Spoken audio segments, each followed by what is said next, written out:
अध्याय 101 युद्ध। अच्छा नहीं, मेरिन और ग्रीन ने एक ही समय पर हौंकते हुए कहा।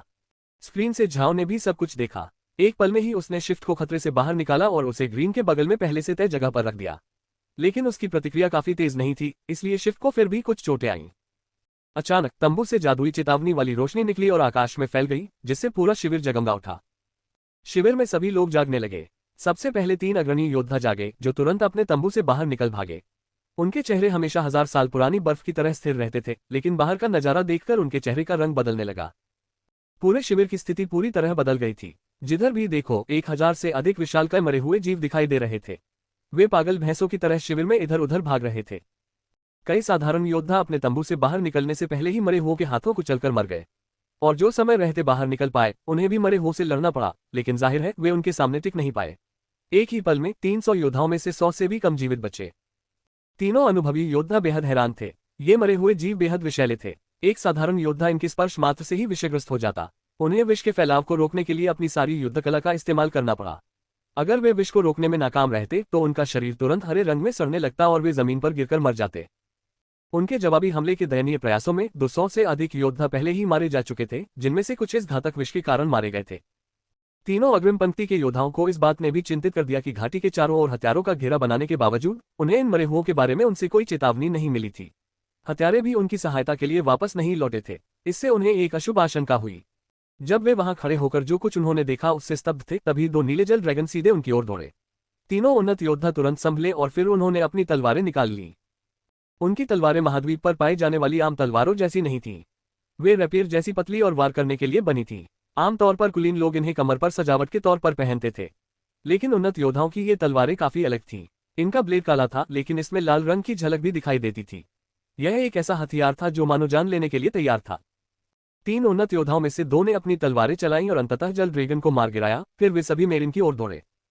इसी बीच मेग, ब्लॉकहेड और रॉकहेड कुछ साधारण योद्धाओं से लड़ रहे थे। उन्होंने उच्च स्तरीय विशेषज्ञों के खिलाफ लड़ाई में भाग लेने की हिम्मत नहीं की, क्योंकि अगर वे ऐसा करते तो उन्हें ये भी पता नहीं चलता कि उनकी मृत्यु कैसे हुई। तीनों को युद्ध का कोई वास्तविक अनुभव नहीं था, लेकिन उनकी ताकत इन घबराए हुए साधारण योद्धाओं से निपटने के लिए काफी थी। तभी जादूगर के तंबू से एक जोरदार धमाका हुआ। तंबू फट गया और उसमें से 2 विशाल पत्थर की आकृतियां उठ खड़ी हुई। पत्थर की ये विशालकाय मूर्तियां पहाड़ की तरह अडिग खड़ी थीं। वे बहुत ऊंची थीं, लगभग 7 से 8 मीटर लंबी, और उनके सिर एक गोल शिला से बने थे, हालांकि उस पर मनुष्य के चेहरे की स्पष्ट आकृतियां थीं। स्पष्टतः इन 2 पत्थर के दैत्यों को जिएशीलिंग जुड़वा बहनों ने बुलाया था। इन्हीं की वजह से ये जुड़वा बहनें प्रसिद्ध हुई। गरान जिएशीलिंग जुड़वा बहनों के बीच खड़ा था। उसके एक हाथ में जादुई छड़ी और दूसरे हाथ में लोहे की किताब थी। ठंडी निगाहों से वह इधर उधर भागते हुए मरे हुओं को घूर रहा था। हम बेशर्म बदमाश, क्या यही तुम्हारी हमला करने की योजना है? गारन ने आयरन बुक खोली और अचानक आसमान में भारी मात्रा में सफेद रोशनी फैल गई। धीरे धीरे वह रोशनी सफेद गोलों में तब्दील हो गई, जो फिर उल्कापिंडों की तरह पूरे घाटी क्षेत्र में जमीन पर गिरने लगे। ये दृश्य देखकर मेरिन आश्चर्यचकित रह गई। अरे बाप रे, ये तो कमिंग लाइट्स है। मुझे विश्वास ही नहीं हो रहा कि यह आयरन बुक में सील किए गए मंत्रों में से एक है। कमिंग लाइट 6ठे स्तर का प्रकाश मंत्र था। यह आक्रमण मंत्र नहीं था, बल्कि एक क्षेत्र प्रभाव उपचार मंत्र था। इससे मनुष्यों या आत्मा प्राणियों को कोई हानि नहीं होती थी। हालांकि यह मरे हुओं के लिए घातक था। यह उच्च स्तर के मरे हुओं को मारने के लिए शायद पर्याप्त शक्तिशाली न हो, लेकिन यह बहुत अधिक क्षति पहुंचा सकता था। गारन द्वारा छोड़ा गया यह मंत्र संभवतः इस स्थिति में सबसे उपयोगी साबित हो सकता है। इसके व्यापक प्रभाव क्षेत्र के कारण यह मरे हुओं की इस सेना को नष्ट कर सकता है, और यहां तक कि ड्रंक और अन्य मरे हुओं के काले जादूगरों को भी घायल कर सकता है। अंतरिक्ष के बाहर हो रही घटनाओं को देखकर झाओ दबाव में आ गया और इस जादुई हमले से अपने मरे हुए साथियों को बचाने का उपाय सोचने लगा। वह अपने मरे हुए साथियों को वापस अंतरिक्ष में खींचने ही वाला था कि अचानक एक आवाज आए, रेडियोधर्मी किरणों की खोज। प्रकाश का अवशोषण, विश्लेषण। प्रकाश किरणें विकिरण चिकित्सा के समान हैं। प्रकाश किरणें रोबोटिक वस्तुओं को नुकसान पहुंचाती हैं। रोबोटिक वस्तुओं में सुधार। आवाज के शांत होते ही घाटी में मौजूद सभी मरे हुए प्राणी हरे रंग की रोशनी से चमकने लगे। मरे हुए प्राणियों की हड्डियां तुरंत एकदम पारदर्शी हो गईं। अब जब प्रकाश का जादू उन पर पड़ा तो उसका कोई असर नहीं हुआ। झाओ इसे निहारता से देखता रहा। उसे समझ नहीं आ रहा था कि यह कैसे हो सकता है। कहा जाता था कि अंतरिक्ष ने मरे हुओं को इस तरह सुधारा था कि उन पर प्रकाश का असर न हो, लेकिन उसने मरे हुओं को सुधार के लिए अंतरिक्ष में लाने के लिए एक छेद तक नहीं किया था। तो अंतरिक्ष ने ये कैसे किया? झाओ तब तक असमंजस में था जब तक उसने शिफ्ट को नहीं देखा, जो ग्रीन के साथ लड़ रहा था। शिफ्ट घायल था, लेकिन फिर भी चल फिर सकता था और लड़ सकता था। आश्चर्य से भरे चेहरे के साथ झाओ को आखिरकार समझ आया कि अंतरिक्ष किस प्रकार मरे हुओं की शक्ति बढ़ाता है। ऐसा इसलिए था क्योंकि शिफ्ट के पास भूतिया छड़ी थी। वह छड़ी अंतरिक्ष से जुड़ी हुई थी, इसलिए स्वाभाविक रूप से जब उसने प्रकाश मंत्र को महसूस किया तो उसने अंतरिक्ष को मरे हुओं की शक्ति बढ़ाने की अनुमति दे दी। ये बात समझकर झाओ हंसे बिना नहीं रह सका। उसने पहले शिफ्ट से भूतिया छड़ी वापस लेने की जहमत इसलिए नहीं उठाई थी क्योंकि वह छड़ी झाओ से बंधी हुई थी। किसी और के लिए उसका इस्तेमाल करना नामुमकिन था। शिफ्ट भी उसे बस इधर उधर ले जा सकता था। अगर कोई उसे छीन भी लेता तो झाओ एक ही नजर में उसे वापस पा सकता था। इसीलिए उसने छड़ी वापस लेने में कोई जल्दी नहीं की और इसी वजह से उसे यह अप्रत्याशित लाभ मिला। शिविर में मौजूद सभी लोगों ने यह भी गौर किया कि प्रकाश का असर मरे हुओं पर नहीं पड़ रहा था। शुरुआत में मरे हुए धीरे धीरे चल रहे थे क्योंकि प्रकाश उन्हें सल्फ्यूरिक एसिड की तरह जला रहा था, लेकिन हरे प्रकाश से चमकने के बाद वे अधिक चुस्त दुरुस्त प्रतीत हुए। न तो योद्धा और न ही गरान ये समझ पाए कि ऐसा कैसे हो सकता है, लेकिन ग्रीन और मेरिन समझ गए। यह अंतरिक्ष के कारण था। जब गरान ने देखा कि मरे हुए प्राणी पर प्रकाश का कोई असर नहीं हो रहा है तो उसका चेहरा पीला पड़ गया। उसने तुरंत दोबारा आयरन बुक का इस्तेमाल किया और जल्द ही प्रकाश के जादू ने उसके शरीर को घेर लिया, जिससे एक चमकता हुआ सफेद देवदूत बन गया। देवदूत ने सफेद वस्त्र पहने हुए थे और उसके पंख 50 मीटर लंबे थे। उसके हाथों में एक विशाल सफेद ढाल थी जिस पर एक शक्तिशाली शेर के चेहरे का चित्र बना हुआ था। यह छठे स्तर का प्रकाश मंत्र था, देवदूतों की सुरक्षा। बेशक यह कोई असली देवदूत नहीं था, यह महज एक जादू था जिसने प्रकाश तत्वों को प्रक्षेपित करके ये छवि बनाई थी। इस जादू का इस्तेमाल रक्षा के लिए किया गया था। एंजल प्रोटेक्शन जारी करने के बाद गारन ने किताब को एक तरफ रख दिया और एक मंत्र फुसफुसाया जिससे जी शीलिंग जुड़वा बच्चों के चारों ओर जादू की एक परत बन गई जो अपने पत्थर के दिग्गजों को मरे हुओं से लड़ने के लिए भेज रहे थे। पत्थर के ये विशालकाय जीव न केवल शक्तिशाली थे बल्कि वे अपने शरीर के कुछ हिस्सों को प्रक्षेपास्त्र के रूप में फेंक भी सकते थे। इसके बाद वे जमीन से पृथ्वी तत्व को अवशोषित करके अपने शरीर के नए हिस्से बना लेते थे। उनसे निपटना बेहद मुश्किल था। अनुवादक के नोट्स। इस अध्याय का अनुवाद ट्रंग ने किया है और तीनों वन फैन ने संपादित किया है। यदि आपको कुछ भी गलत लगे तो कृपया टिप्पणी करें। अध्याय 102 एक ही वार में मृत्यु। अब तक सभी साधारण योद्धा मारे जा चुके थे, केवल 3 उन्नत योद्धा और गारन तथा अन्य 2 जादूगर ही बचे थे। वे साधारण योद्धा मरे हुओं के सामने टिक नहीं पाए, इसलिए उनकी हार निश्चित थी। जहां तक हथियारों की बात है, उनमें से कोई भी स्केल्स और ब्रिक के नेतृत्व वाले मरे हुओं से बच नहीं पाया। परिणामस्वरूप तीनों उन्नत योद्धा और तीनों जादूगर 1000 से अधिक मरे हुओं से घिर गए। अगर वे भागना चाहते तो यह आसान नहीं होता। ग्रीन और मेरिन ने एक पल भी नहीं रुकते हुए आगे बढ़ रहे तीनों योद्धाओं पर अपना हमला जारी रखा। ग्रीन को लगा कि ये तीनों बहुत ही क्रूर हैं, इसलिए अगर उसने उन्हें जरा सी भी राहत दी तो वे भागने का मौका पा सकते हैं। गरान के लिए तो भागना नामुमकिन था। वह बहुत उदास था। उसकी प्रकाश शक्ति काली जादू को रोकती है, इसलिए उसे उन मरे हुओं के खिलाफ घातक होना चाहिए था, लेकिन उसके हमले का कोई असर नहीं हुआ। जे शीलिंग जुड़वा बहनों की हालत भी कुछ बेहतर नहीं थी। हालांकि उनके पत्थर के दानव शक्तिशाली थे, लेकिन उन्हें बनाए रखने के लिए बहुत अधिक जादू की आवश्यकता होती थी। सबसे महत्वपूर्ण बात यह थी कि उन्हें उन पर सावधानीपूर्वक नियंत्रण रखने के लिए एकाग्र रहना पड़ता था। एक बार पत्थर के दानवों को बुलाने के बाद अन्य जादू का उपयोग करना मुश्किल हो जाता था। हालांकि इस मामले में पत्थर के दानवों को बुलाना सबसे अच्छा विकल्प माना जा सकता है। पत्थर के दानव विशाल और शक्तिशाली थे। वे अपने शरीर के अंगों को उछाल सकते थे और जहर का उन पर कोई असर नहीं होता था। उन्होंने अभी तक मरे हुओं के खिलाफ कोई हार नहीं झेली थी। दुर्भाग्यवश पत्थर के दानव ही एकमात्र ऐसे प्राणी थे जो इन शक्तिशाली मरे हुओं का सामना करने में सक्षम थे। जब गारन को पता चला कि उसकी प्रकाश की जादुई शक्ति मरे हुओं के खिलाफ बेकार है, तो उसने तुरंत अपनी रणनीति बदल दी। उसने अपने साथियों के पीछे खड़े होकर वहीं से उनका समर्थन करने का फैसला किया। महाद्वीप में यह एक आम रणनीति थी। प्रकाश जादूगरों की प्रसिद्धि का एक कारण उनके प्रकाश मंत्रों के उपचार गुण थे, साथ ही साथ काले जादू को रोकने की क्षमता भी थी। महाद्वीप में प्रकाश जादू उपचार का सबसे प्रभावी रूप था। यह न केवल चोटों का उपचार कर सकता था, बल्कि लोगों को उनकी जादुई शक्ति को शीघ्रता से पुनः प्राप्त करने में भी मदद कर सकता था। हालांकि उन्नत प्रकाश जादूगर कमजोर नहीं थे, लेकिन उनकी आक्रमण शक्ति अन्य प्रकार के जादूगरों की तुलना में अपेक्षाकृत कम थी। यही कारण था कि जब आपकी टीम में कोई प्रकाश जादूगर होता था तो उसके लिए सबसे सुरक्षित स्थान पीछे की ओर होता था। इस स्थिति से वह आपके घावों को भर सकता था और आपकी जादुई शक्ति को बहाल कर सकता था। इस विधि से जी शीलिंग जुड़वा बहनों के पीछे खड़े होकर गारन समय समय पर उनकी जादुई शक्ति को बहाल करता था। इसी दौरान तीनों उन्नत योद्धा गारन का समर्थन हासिल करने के लिए उस तक पहुंचने की कोशिश कर रहे थे, लेकिन ग्रीन उनके इरादों को जानता था, इसलिए उसने तुरंत आक्रमण शुरू कर दिया और मरे हुओं को उन पर घेराबंदी करने के लिए उकसाया।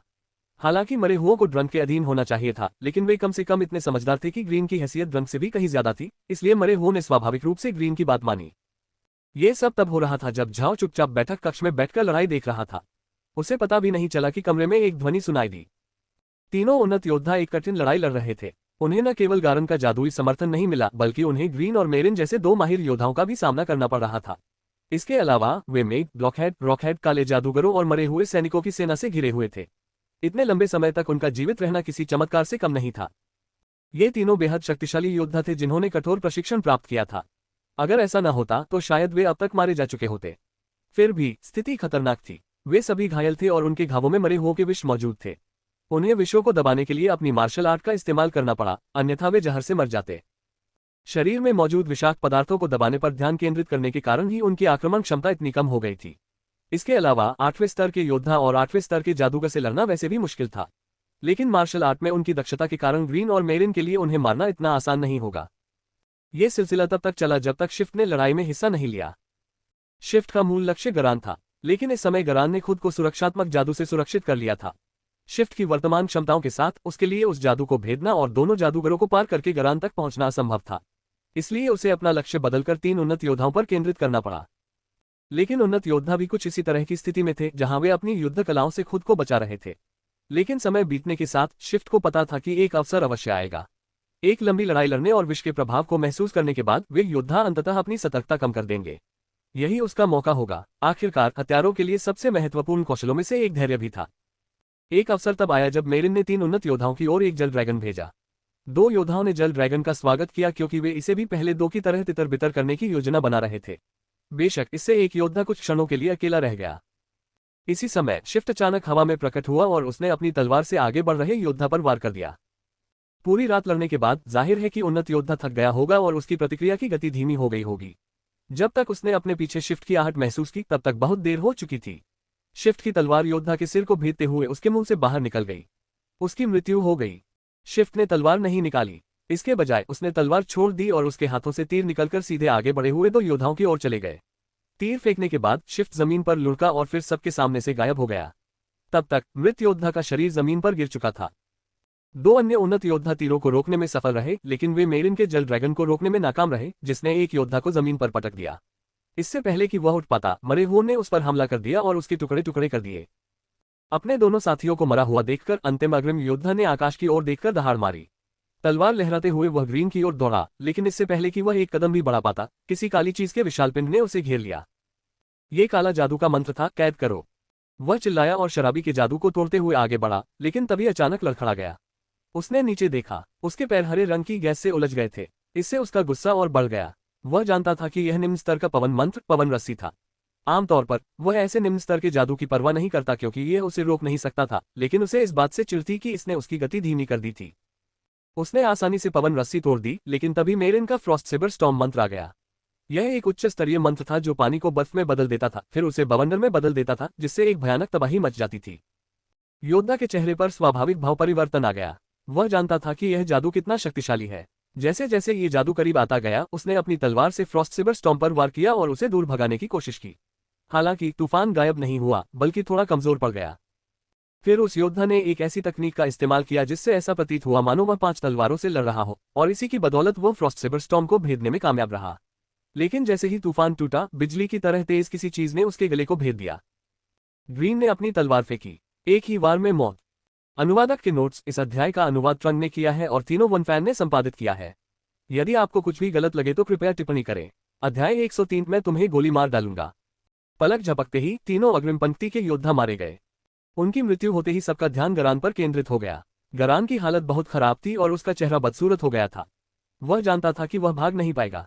1000 से अधिक मरे हुए लोगों से घिरे होने के कारण उसमें भागने का आत्मविश्वास नहीं था। जैसे जैसे मरे हुए लोग धीरे धीरे उसके चारों ओर जमा होते गए, गारन की आंखों में ठंडक झलकने लगी और वह चिल्लाया, मैं श्री झाओ से मिलना चाहता हूं। इस अचानक हुए विस्फोट के कारण ग्रीन ने मरे हुए लोगों को आगे बढ़ने से रोक दिया। गारन झाओ से मिलना चाहता था, लेकिन झाओ गारन की आंखों में छिपी काली चमक को कैसे नजरअंदाज कर सकता था। उसे सावधान रहना था, इसलिए उसने स्केल्स को आदेश दिया कि वह उसकी जगह ले और गारन के सामने काले जादूगर झाओ का रूप धारण करे। इसके बाद झाओ ने एक और आदेश दिया, जिसमें उसने शिफ्ट को भूतिया छड़ी स्केल्स को देने के लिए कहा। स्केल्स एक ऐसा प्राणी था जो बोल नहीं सकता था और केवल आध्यात्मिक संबंध के माध्यम से ही संवाद कर सकता था। लेकिन जब तक स्केल्स भूतिया छड़ी को पकड़े रहेगा, झाओ उसके माध्यम से बोल सकेगा। ऐसा नहीं था कि गरान ने पहले कभी झाओ को देखा हो और स्केल्स ने काला चोला पहना हुआ था। गरान को यह मानना चाहिए कि स्केल्स ही झाओ है। झाओ ने स्केल्स को अपना रूप धारण करने के लिए इसलिए चुना क्योंकि स्केल्स और ब्रिक की घाटी के बाहरी इलाके में हथियारों का सफाया कर रहे थे, इसलिए गरान ने स्केल्स को पहले कभी नहीं देखा था, इसलिए उसके पास संदेह करने का कोई कारण नहीं था। मरे हुओं की आड़ में शिफ्ट ने चुपके से भूतिया छड़ी स्केल्स के हाथों में दे दी। स्केल्स को भूतिया छड़ी मिलते ही वह तुरंत एक मरे हुए की पीठ पर चढ़ गया। ये झाओ का मरे हुए नहीं था, क्योंकि वह गारन के पास रखा हुआ था, आध्यात्मिक हमले के आदेश का इंतजार कर रहा था। हालांकि आध्यात्मिक हमला बहुत शक्तिशाली नहीं था, फिर भी गारन को कुछ नुकसान पहुंचाने में सक्षम होना चाहिए था, भले ही गारन 8वें स्तर का जादूगर था।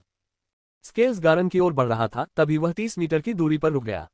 ये स्थिति अपेक्षाकृत सुरक्षित थी। आमतौर पर इतनी दूरी से जादू का इस्तेमाल करके उस पर हमला किया जा सकता था, और यहाँ तक कि पत्थर के दानव भी इतनी दूर तक पत्थर फेंक सकते थे, लेकिन स्केल्स के पास उनसे बचने के लिए पर्याप्त समय था।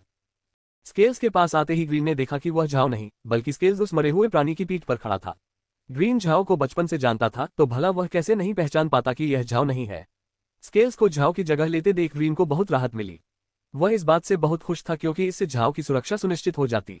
ग्रीन के लिए यह मायने नहीं रखता था कि स्केल्स की जान चली जाए। जब तक झाव सुरक्षित था, सब ठीक था। जब स्केल्स स्थिर खड़ा हो गया, तो झाव ने अपनी आवाज अपलोड की। ओह हाँ, मैं देख सकता हूँ कि श्री गरान यहाँ सिर्फ बात करने के लिए आए थे। झाव की बातों में छिपी विडंबना को गारन समझ गया। गारन बेहद क्रोधित था, लेकिन इतना मूर्ख नहीं था कि उस पर कोई प्रतिक्रिया दे। वह बचपन से ही बुद्धिमान था, वरना इतनी कम उम्र में वह 8वें स्तर का प्रकाश जादूगर नहीं बन पाता। उसकी प्रतिभा ही ऐसी थी कि पहले कभी किसी ने उससे इस तरह के कठोर शब्द नहीं कहे थे। आखिरकार उसे ऐसा व्यंग्य कब सुनने को मिला था। हालांकि गरान ने विनम्रता से बोलने की कोशिश की। मुझे अपमानित न करें श्रीमान झाओ, आप मेरा नाम जानते ही होंगे, तो स्वाभाविक रूप से आपको पता होगा कि मैं यहाँ क्यों आया हूँ। ऐसा लगता है कि मैंने श्रीमान झाओ को परेशान किया है, इसलिए मैं क्षमा चाहता हूँ। यदि आप हमें जाने देंगे तो मैं आपको लौह पुस्तक दे दूंगा। आपका क्या विचार है श्रीमान झाओ? बोलते हुए उसने अपनी बाहें फैलाई और लौह पुस्तक आगे बढ़ा दी। झाओ की आवाज सुनाई दी। मुझे तुम्हें जान से मारने और किताब ले जाने से कौन रोक सकता है? झाओ के शब्द थमते ही गारन ने गुस्से भरी आवाज में चिल्लाकर कहा, तो तुम जाकर मर जाओ। उसने लोहे की किताब खोली और एक मुहर हटा दी। एक विशाल सफेद रोशनी सीधे आकाश की ओर उठी। ग्रीन और मेरिन तुरंत स्केल्स की रक्षा के लिए आगे बढ़े। ग्रीन ने खुद को इस तरह तैनात किया कि वह पत्थर के दैत्यों के किसी भी हमले को रोक सके, जबकि मेरिन ने एक जादुई ढल खड़ी कर ली। हालांकि ये गारन द्वारा बुलाए गए जादू के विरुद्ध कारगर नहीं थी। आकाश में फैली सफेद रोशनी एक विशाल प्रकाश तलवार में तब्दील हो गई, जो स्केल्स को चीरने के लिए तैयार थी। मेरिन ने तलवार देखते ही समझ लिया कि यह खतरनाक है। यह प्रकाश तत्व पर आधारित एक जादुई हमला था, 7वें स्तर का प्रकाश मंत्र, जिसे ब्लेड का परीक्षण कहा जाता है। हालांकि इसे करने में लंबा समय लगता था, लेकिन इसकी आक्रमण शक्ति बहुत अधिक थी और ये लगभग किसी भी रक्षा को भेदने में सक्षम था। यहां तक कि 8वें स्तर के विशेषज्ञ भी इसे रोक नहीं पाते। ब्लेड का परीक्षण नीचे गिरा और मेरिन की ढाल को भेद दिया, लेकिन अचानक स्केल्स और उसके मरे हुए साथी गायब हो गए। 5 मीटर लंबी प्रकाश तलवार ने जमीन को चीरते हुए 1 मीटर गहरा और आधा मीटर चौड़ा गड्ढा बना दिया। गरान के चेहरे पर गर्व का भाव गायब हो गया और उसकी जगह हैरानी का भाव आ गया। वह मूर्ख नहीं था, लेकिन उसे समझ नहीं आ रहा था कि अभी अभी क्या हुआ। हालांकि मेरिन समझ गई थी। जाओ ने प्रकाश की तलवार के वार से पहले ही स्केल्स और मरे हुओं को अंतरिक्ष में खींच लिया था। हालांकि प्रकाश की तलवार बहुत तेज थी, लेकिन स्केल्स को गायब करने के लिए जाओ को सिर्फ एक विचार की जरूरत थी। ब्लेड की परीक्षा समाप्त होते ही स्केल्स और मरे हुए लोग फिर से प्रकट हुए और जल्द ही झाओ की आवाज फिर से सुनाई दी। नहीं श्री गरान, मरने वाले आप होंगे। सदमे से उबरने के बाद गारन ने झाओ को तिरस्कार भरी मुस्कान से देखा। क्या तुम्हें लगता है कि मैं आज मर जाऊंगा? पत्थर भाइयों, भले ही मैं तुम्हें यहाँ छोड़कर जा रहा हूँ, लेकिन एक दिन मैं तुम्हारा बदला जरूर लूंगा। उसने लोहे की किताब खोली और एक बार फिर सफेद रोशनी निकली। इस बार सफेद रोशनी ने गारन के शरीर को घेर लिया। जब मेरिन ने वह सफेद रोशनी देखी तो उसने झट से कहा, जल्दी करो और हमला करो। यह एक प्रकाश मंत्र है जो उसे भागने में मदद करेगा। वह ग्रीन से बात कर रही थी, लेकिन झाओ भी सुन रहा था। हालांकि झाओ अंतरिक्ष के अंदर बैठा था, लेकिन वह गारन को आक्रामक निगाहों से घूर रहा था। इस बार वह सचमुच गुस्से में था। जब झाओ ने मेरिन की बात सुनी तो वह खुद को रोक नहीं पाया और जोर से गाली दी, मैं तुझे गोली मार दूंगा कमीने। ये सोचते ही अंतरिक्ष के बाहर एक विशाल मक्खी मारने वाला प्रकट हो गया और उसने टीवी ड्रामा का वह डायलॉग दोहराया। यह मक्खी मारने वाला यंत्र स्पेस फार्म का एक उपकरण था। अगर वह इसे स्पेस के बाहर इस्तेमाल करता तो उसके एक ही वार में मारने की क्षमता का इस्तेमाल करने की संभावना केवल 10% होती। खेल खेलने वाले हर व्यक्ति को पता है कि आपकी स्विंग की गति आपके हाथ की गति से संबंधित होती है, लेकिन झाओ के पास एक ऐसा फायदा था जिससे वह थोड़ा तेज था। उसे मक्खी मारने वाले उपकरण को हाथों से घुमाने की जरूरत नहीं थी, वह इसे अपने दिमाग से कर सकता था। हालांकि इससे उसके लक्ष्य को भेदने की संभावना नहीं बढ़ती। एक ही वार में दुश्मन को मार गिराने की 10% संभावना बहुत अधिक नहीं थी, लेकिन इसे और बढ़ाने का कोई तरीका नहीं था। उपकरणों की विशेषताएं अंतरिक्ष के डेटा पर आधारित थीं और डेटा हमेशा एक निश्चित पैटर्न के अनुसार चलता था। एक ही वार में दुश्मन को मार गिराने की संभावना को 10% से अधिक बढ़ाने का कोई तरीका नहीं था। इसी क्षण झाओ ने मक्खी मारने वाले रैकेट को जोर से पटका, मानो वह किसी विशाल मक्खी को मार रहा हो। सफेद रोशनी बिखर गई और गारन जमीन में धंस गया। गारन की हड्डियां चूर चूर हो गईं और अब वह खून के एक तालाब के सिवा कुछ नहीं था। एक ही वार में उसे मार डालने का प्रयास सफल रहा। अनुवादक की टिप्पणी, शीर्षक में झाओ द्वारा एक टीवी ड्रामा के उद्धरण का जिक्र है, लेकिन इस अध्याय में यह नहीं बताया गया है कि वह कौन सा टीवी ड्रामा है। अनुवादक की टिप्पणी #2 अगर आप सोच रहे हैं कि जब गारन भागने की कोशिश कर रहा था तब झाओ ने एलियन को आध्यात्मिक हमला करने का आदेश क्यों नहीं दिया, तो मेरा अनुमान है कि लेखक सिर्फ मक्खी मारने वाले उपकरण का प्रदर्शन करना चाहता था। मैं इस निर्णय से पूरी तरह सहमत हूँ।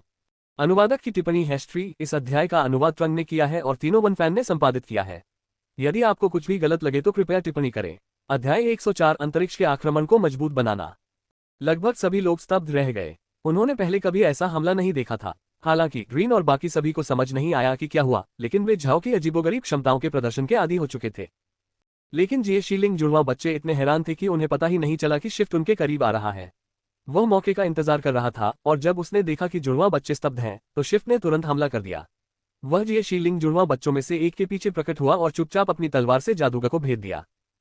जुड़वा भाई ने भयभीत आंखों से उस तलवार को देखा जिसने उसके शरीर को भेद दिया था। जब दूसरे जुड़वा भाई ने अपने भाई पर हमला होते देखा तो उसकी आंखें लाल हो गईं और वह चिल्लाया, भाई। फिर उसने अपने पत्थर के विशालकाय को शिफ्ट की ओर भेजा। मैं तुम्हें मार डालूंगा। इसी क्षण मृत जुड़वा बच्चा जमीन पर गिर पड़ा और उससे संबंधित पत्थर का विशालकाय ढांचा इस तरह कांपने लगा जैसे वह गिरने ही वाला हो, लेकिन तभी अचानक अंतरिक्ष में एक छेद खुल गया और नीचे गिरते हुए पत्थर के विशालकाय ढांचे को उसने पकड़ लिया। इसी बीच झाओ के एक मृत आत्मा ने दूसरे जुड़वा भाई पर आध्यात्मिक हमला किया और उसे घायल कर दिया। जादूगरों के लिए आध्यात्मिक हमलों से बचाव करना मुश्किल था, खासकर अब जब जुड़वा भाई अपना मानसिक संतुलन खो चुका था और बदला लेने पर तुला हुआ था, जिससे उसके लिए प्रतिरोध करना असंभव हो गया था। जुड़वा भाई चीख उठा और उसकी आंखों और नाक से खून बहने लगा। उसने अपने पत्थर के विशालकाय शरीर पर से नियंत्रण खो दिया, जो कांपने लगा, लेकिन तभी अंतरिक्ष में एक और छेद खुल गया और गिरते ही वह पत्थर का विशालकाय शरीर उसमें समा गया। इसके बाद जब जुड़वा भाई अभी भी आध्यात्मिक हमले से जूझ रहा था, शिफ्ट ने अपनी तलवार उसके शरीर में घुसा दी। खेल खत्म। जैसे ही ग्रीन ने देखा कि लड़ाई खत्म हो गई है, उसने चिल्लाकर कहा, शराबी, युद्ध क्षेत्र की सफाई करो। शराबी और बाकी काले जादूगरों ने सलाम किया और तुरंत काम पर लग गए। दरअसल उनका काम आसान था, बस मरे हुओं को मरे हुओं में बदलना था। 3 उन्नत योद्धाओं में से सिर्फ एक को उच्च स्तर के मरे हुओं में बदलना था, लेकिन इसमें समय लगेगा, इसलिए उन्होंने इसे बाद के लिए छोड़ दिया। फिलहाल वे बाकी सभी को निम्न स्तर के मरे हुओं में बदलने पर ध्यान दे रहे थे। झाओ भी अपनी फसल काटने का काम कर रहा था। तभी उसके क्षेत्र में 2 पत्थर के दैत्य प्रकट हुए। उनके प्रवेश करते ही एक आवाज आई और बोली, पत्थर के दैत्यों की खोज। क्षेत्र की आक्रमण क्षमता में वृद्धि। अब आप पत्थर के दैत्यों को बुला सकते हैं, प्रतिदिन 10 बार तक सीमित। इससे झाओ को सुखद आश्चर्य हुआ। उसने सोचा भी नहीं था कि जब वह पत्थर के दैत्यों को अंतरिक्ष में लाया था तो उसे इतना अच्छा परिणाम मिलेगा।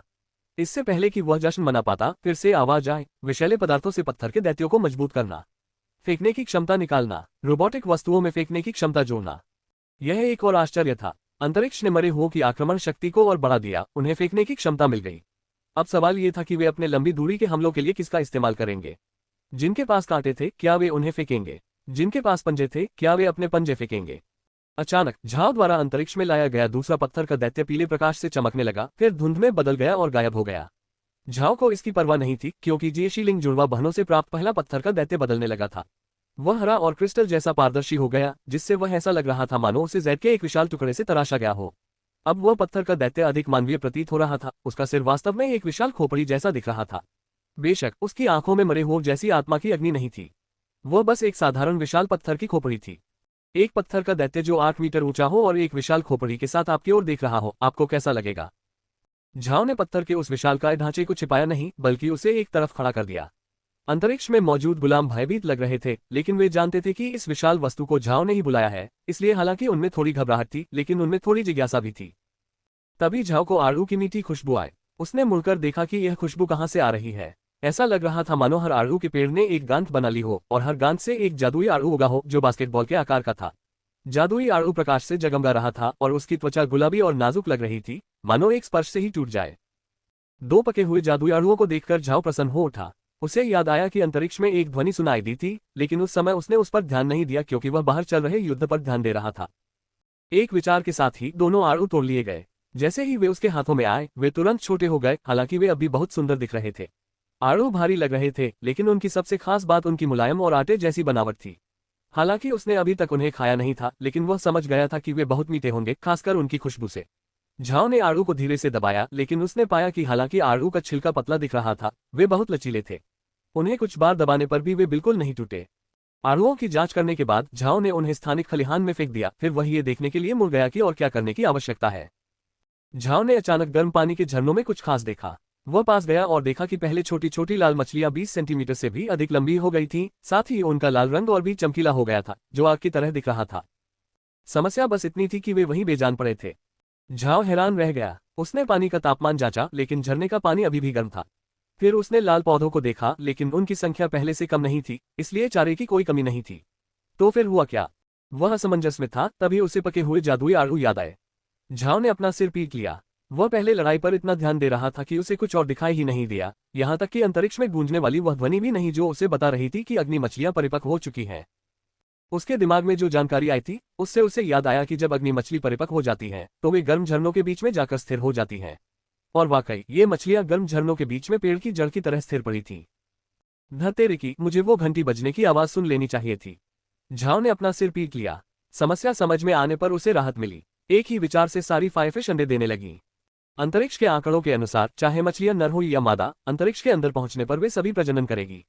दूसरे शब्दों में, उसके पास 5 फायरफिश थी और उनमें से प्रत्येक 30 अंडे देगी, कुल मिलाकर 150 अंडे होंगे। झाओ ने तुरंत कहा, अंडे से बच्चे निकालो। गर्म पानी के झरने के अंदर एक लाल बत्ती चमकी और सारे 150 अंडे 150 छोटी छोटी अग्नि मछलियों में बदल गए। झाओ के चेहरे पर खुशी की चमक आ गई। उसकी नजर में ये अग्नि मछलियां सोने में तब्दील हो जाएंगी। गर्म पानी के झरनों के किनारे खड़े होकर झाओ ने कुछ और चारा डाला, फिर वह बाहर की स्थिति का जायजा लेने के लिए विला के अंदर चला गया। स्क्रीन के सामने पहुंचते ही झाओ ने देखा कि ड्रंक और अन्य काले जादूगरों ने लगभग युद्ध क्षेत्र को साफ कर दिया था। अब वहां बहुत सारे कंकाल इधर उधर घूम रहे थे। काम खत्म होने पर झाओ ने नए मरे हुए लोगों समेत सभी को उस स्थान पर बुला लिया। जैसे ही कंकाल उस स्थान के अंदर पहुंचे, एक आवाज आई और बोली, निम्न श्रेणी की रोबोटिक वस्तुओं की खोज। निम्न श्रेणी की रोबोटिक वस्तुओं को सुदृढ़ बनाना। जादुई वस्तु की खोज। जादुई वस्तु के गुणों का निष्कर्षण। रोबोटिक वस्तुओं से जादू का निष्कर्षण। निष्कर्षण पूर्ण। अंतरिक्ष की आक्रमण क्षमताओं को सुदृढ़ करना। मेजबान अब काला जादू, पृथ्वी जादू और प्रकाश जादू का उपयोग कर सकता है। मेजबान का जीन दोषपूर्ण है। जादू का उपयोग करने के लिए भूतिया छड़ी आवश्यक है। अनुवादक की टिप्पणी, क्या आप में से कोई James and the Giant Peach के बारे में सोच रहा है? अनुवादक की टिप्पणी #2 आप में से जिन लोगों को पिछला पैराग्राफ समझ नहीं आया, उनके लिए बता दें कि आयरन बुक को अंतरिक्ष में लाने पर अंतरिक्ष को एक नई क्षमता प्राप्त हुई। वर्तमान में झाओ के पास 3 प्रकार के एंडेड मैजेस हैं, 8 ब्लैक मैजेस, 2 अर्थ मैजेस और 1 लाइट मैज। मेरा अनुमान है कि यह नई क्षमता झाओ को भूतिया छड़ी धारण करने तक इन तीनों जादुई तत्वों का उपयोग करने की अनुमति देगी। अनुवादक की टिप्पणी #3 इस अध्याय का अनुवाद ट्रंग ने किया है और तीनों वन फैन ने संपादित किया है। यदि आपको कुछ भी गलत लगे तो कृपया टिप्पणी करें। अध्याय 105 मैजिक इन्फो डाउनलोड करें। पिछले कुछ दिनों में ग्रीन उस आवाज का आदी हो गया था, इसलिए जब उसने वह आवाज सुनी तो वह समझ गया कि उसका क्या मतलब है। जब तक झाओ भूतिया छड़ी का इस्तेमाल कर रहा था, तब तक उस स्थान का उपयोग हमले के लिए किया जा सकता था। भूतिया छड़ी को पकड़े हुए झाओ 3 प्रकार की जादुई शक्तियों का उपयोग कर सकता था, प्रकाश, काला और पृथ्वी। महाद्वीप पर 3 तत्वों का उपयोग करने वाले लोग दुर्लभ थे। झाओ बेहद खुश था। उसे उम्मीद नहीं थी कि अंतरिक्ष को ऐसी क्षमता मिल जाएगी। भले ही वह जादू करने के लिए भूतिया छड़ी का ही इस्तेमाल कर पाता था, फिर भी यह निश्चित रूप से अच्छी खबर थी।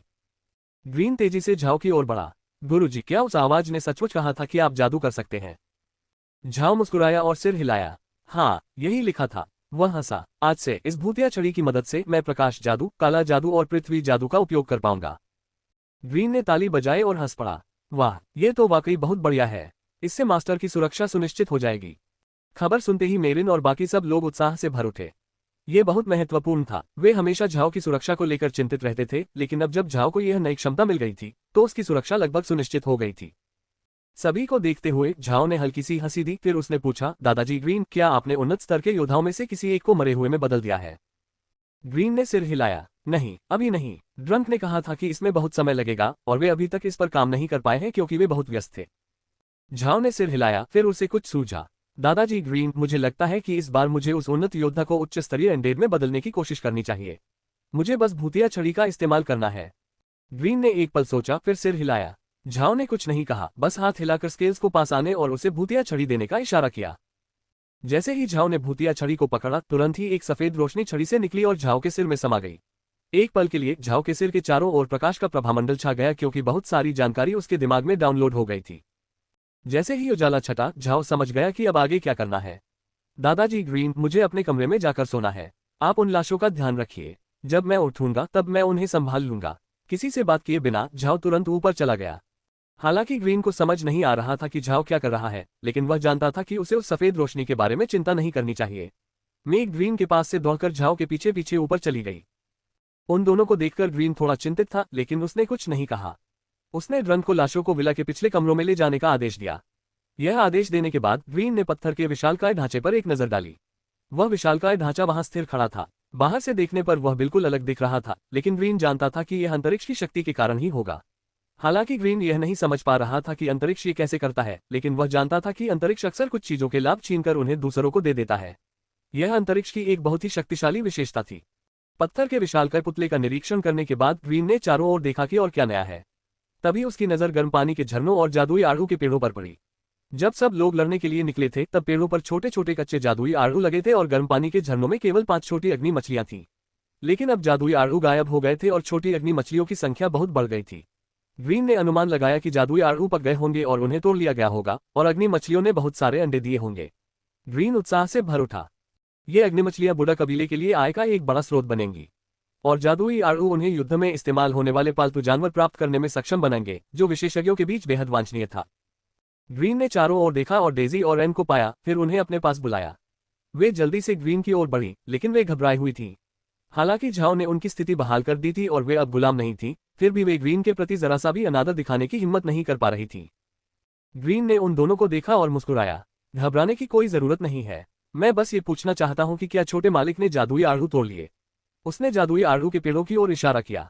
डेजी ने झट से सिर हिलाया। हाँ, स्वामी जी ने अभी अभी जादुई आड़ू तोड़े हैं और उन्हें खलिहान में रख दिया है।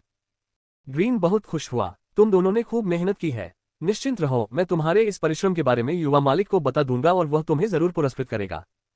डेजी और एन ने एक साथ सिर झुकाया। हमें किसी चीज की जरूरत नहीं है, युवा मालिक के लिए काम करना हमारे लिए खुशी की बात है। बकवास, ग्रीन ने कहा। हालात सुधरने पर आप दोनों को इनाम मिलेगा। अभी आप आराम कर सकते हैं। दोनों ने सलाम किया, मुड़े और चले गए। मेरिन ग्रीन के पीछे खड़ी थी। उन दोनों के चले जाने के बाद उसने ग्रीन की ओर मुंह करके पूछा, ग्रीन, अब हमारे पास 2 जादुई आड़ू हैं और बहुत जल्द हमें 2 और जादुई आड़ू मिलेंगे। हमें उन्हें कैसे बांटना चाहिए? ग्रीन ने इस बारे में सोचा। मैं एक ले सकता हूं, या शायद हमें इसे मेग को दे देना चाहिए। चूंकि वह छोटे मालिक के साथ साथ घूमती है, इसलिए उसे उनकी रक्षा के लिए किसी चीज की जरूरत होगी। या फिर ब्लॉकहेड और रॉकहेड को दे देना चाहिए, लेकिन उनकी ताकत शायद कम हो। मैं इस बारे में छोटे मालिक से बात करूंगा, लेकिन मुझे लगता है कि हमें एक लॉरा को दे देना चाहिए। इससे उसके साथ हमारा रिश्ता और मजबूत होगा, जिससे हमें और भी फायदे मिलेंगे। मेरिन ने सिर हिलाया। ठीक है, मुझे लगता है कि मेग को आयरन बुक देना ही उसके लिए और युवा स्वामी की रक्षा करने के लिए काफी होगा। और युद्ध के लिए कोई पालतू जानवर रखने के बारे में क्या ख्याल है? मुझे नहीं लगता कि स्वामी को इसकी जरूरत है, क्योंकि उनके पास पहले से ही उनका अनडेड है। आपका क्या विचार है? आप किस तरह का स्पिरिट बीस्ट अपने युद्ध के पालतू जानवर के रूप में रखना चाहते हैं? मुझे इसकी चिंता नहीं है। अच्छे युद्ध साथी आसानी से नहीं मिलते। मुझे जो सबसे अच्छा युद्ध साथी चाहिए वह है नाइटमेहर्स, लेकिन वे जीव केवल फायर आइलैंड या डीप मैजिक में ही पाए जा सकते हैं। ये दोनों जगहें हमसे बहुत दूर हैं। मेरे पास वहां जाने का समय नहीं है, इसलिए मैं बस ये देख सकता हूं कि क्या कोई और स्पिरिट बीस्ट मेरे लिए उपयुक्त है। दुष्वप्न घोड़े वाकई एक अच्छा विकल्प है। हालांकि इसके लिए आपको तब तक इंतजार करना होगा जब तक हम बुढ़ा वंश को और विकसित नहीं कर लेते। लेकिन अगर कभी आपको कोई दुष्वप्न घोड़ा मिल जाए तो बेहतर होगा कि आप युवा स्वामी से उसे अंतरिक्ष में लाने के लिए कहें, क्योंकि वह उसका पालन पोषण तब तक कर सकेगा जब तक वह और दुष्वप्न घोड़ों को जन्म न दे दे। ग्रीन हंस पड़ा। हाँ, आप सही कह रहे हैं। जगह होने से हम और घोड़े रख सकेंगे। फिर वे विला के अंदर चले गए। अंदर पहुंचने के बाद ग्रीन ने कहा, मेरिन, कुछ खाने की तैयारी करो। छोटे मालिक के जागने पर उन्हें भूख लगेगी। मेरिन ने सिर हिलाया। तभी मेघ ऊपर से धीरे से नीचे आए। मेरिन जल्दी से उसके पास गई और पूछा, क्या छोटे मालिक ठीक है? मेघ ने फ्राउनिंग करते हुए कहा, वह ठीक नहीं लग रहा है। ऐसा लग रहा है जैसे वह बेहोश हो गया हो, लेकिन वह फ्राउनिंग भी कर रहा है, जैसे उसके सिर में दर्द हो रहा हो। ग्रीन की भौहें तन गईं, लेकिन फिर उसने सिर हिलाया। मुझे नहीं लगता कि कुछ गड़बड़ है। भूतिया छड़ी ने मास्टर के सिर पर एक सफेद रोशनी डाली और उन्हें इससे कोई चिंता नहीं हुई। इससे युवा मास्टर को कोई नुकसान नहीं होना चाहिए। फिर भी मेघ, तुम्हें युवा मास्टर के कमरे में उनके जागने तक इंतजार करना चाहिए, फिर हमें फोन करना। मेघ मान गई। फिर वह ऊपर चली गई। मेघ के जाने के बाद मेरिन ने ग्रीन की ओर मुड़कर कहा, हम ये बर्दाश्त नहीं कर सकते कि युवा मालिक को किसी भी तरह की चोट पहुंचे। क्या सच में कुछ भी गलत नहीं है? ग्रीन ने सिर हिलाया। कुछ नहीं होना चाहिए। ये स्थान युवा स्वामी से बहुत करीब से जुड़ा हुआ है। मुझे लगता है कि सफेद रोशनी शायद ज्ञान का आदान प्रदान कर रही थी, या कुछ और। शायद युवा स्वामी को उन जादुई तत्वों का उपयोग करना सिखा रही थी। याद रहे कि पहले युवा स्वामी ने जादू नहीं सीखा था, लेकिन अब 3 प्रकार के जादू उनके दिमाग में भर दिए गए हैं। उनके सिर में दर्द होना स्वाभाविक है। ग्रीन अंतरिक्ष के बारे में सब कुछ नहीं समझता था, लेकिन उसने सही अनुमान लगाया।